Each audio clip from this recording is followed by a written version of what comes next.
ఎన్నో సంవత్సరాల వయసు గల వృద్ధులు ఎంతో చలాకీగా తమ పనులు తాము చేసుకుంటున్న వారిని నిత్యం ఎంతో మందిని చూస్తూ ఉంటాం మనం. కానీ ఇప్పుడు మీరు చూడబోయే వృద్ధుడు చాలా ప్రత్యేకమైన మనిషి. అతను ఒక బౌద్ధ సన్యాసి.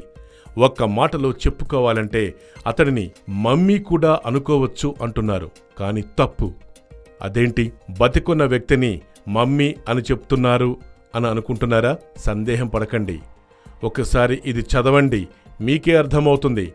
ఇక్కడ చెప్పబోతున్న వృద్ధుడు మాత్రం కొన్ని సంవత్సరాలుగా పద్మాసనంలో కూర్చునే ఉన్నాడు. అతని వయసెంతో ఎవరికీ తెలియదు. కానీ అతను పద్మాసనంలో కూర్చొని ఇప్పటికీ 200 సంవత్సరాలు గడిచిపోయాయట. మంగోలియా దేశంలో దొరికిన ఆ వృద్ధుడు 200 సంవత్సరాల నుంచి అదే స్థితిలో కదలకుండా కూర్చొని ఉన్నాడు. అయితే సాధారణంగా ఎవరైనా కదలకుండా కూర్చోటం అంటే మహా అయితే ఒక 4 గంటల పాటు కూర్చోగలుగుతారు. అయితే మంగోలియా దేశ రాజధాని అయిన ఉలాన్ బటార్లోని ఒక గుహలో ధ్యానముద్రలో ఉండేవారాయన.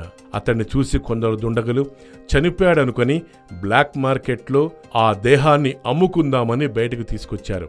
అయితే వారి ఆశలు అడియాసలయ్యాయి. ఇంతలోనే పోలీసులు ఆ దుండగుల్ని పట్టుకున్నారు. అలా కదలకుండా కూర్చొని ఉన్నటువంటి ఆయన చూసి అంతా చనిపోయారు అనుకున్నారు. కానీ అతనింకా బతికే ఉన్నాడట.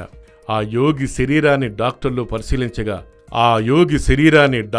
పరిశీలించగా జీవ కణాలు చాలా యాక్టివ్గా ఉన్నాయట. అంతే, ఆశ్చర్యపోయారు. ఆయన బతికే ఉన్నాడని డాక్టర్లు తేల్చారు. అయితే ఇది ధ్యానంలో అత్యుత్తమమైన దశ అని, ఎంతో సాధన చేస్తే కానీ అలాంటి దశకు చేరుకోలేమని అక్కడి బౌద్ధ సన్యాసులు చెప్తున్నారు. అలాంటి స్థితికి చేరుకున్న వారికి ఆకలి దప్పులు, నిద్ర ఏదీ ఉండదట. కదలక మెదలక దేనికి చలించక అలా ధ్యానంలో మునిగిపోయి ఉంటారట. ఈ స్థితికి చేరుకునేవారు బౌద్ధ సన్యాసుల్లో చాలా అరుదుగా ఉంటారని చెప్తున్నారు. అందుకే ఆయన్ని అందరూ బుద్ధునిగా భావిస్తున్నారు. ఇలా ఈ స్థితిలోకి చేరుకున్న వ్యక్తులు ఏదో ఒక రోజు అద్భుతాన్ని సృష్టిస్తూ తమ చుట్టూ ఉన్న సమాజానికి మంచి చేసి దేహం విడుస్తారని వాళ్ళ నమ్మకం, విశ్వాసం. అయితే ఆయన్ని పరిశీలించిన మరికొంతమంది వైద్యులు ఆయన శ్వాస విడిచాడని, దేహం అంతా నిర్వీర్యమైపోయిందని, చనిపోయారని చెప్తున్నారు. మరికొందరు నిపుణులేమో ఆయన బతికే ఉన్నాడని అభిప్రాయం వ్యక్తం చేస్తున్నారు.